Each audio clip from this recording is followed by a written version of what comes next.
calling or destiny is always activated, not excuses.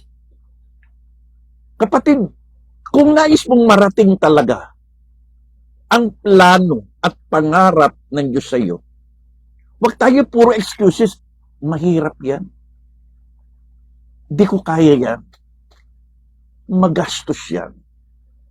Okay lamang mahirapan. Okay lamang gumastos kung ito naman ay magdadala sa fulfillment ng ating God-given destiny.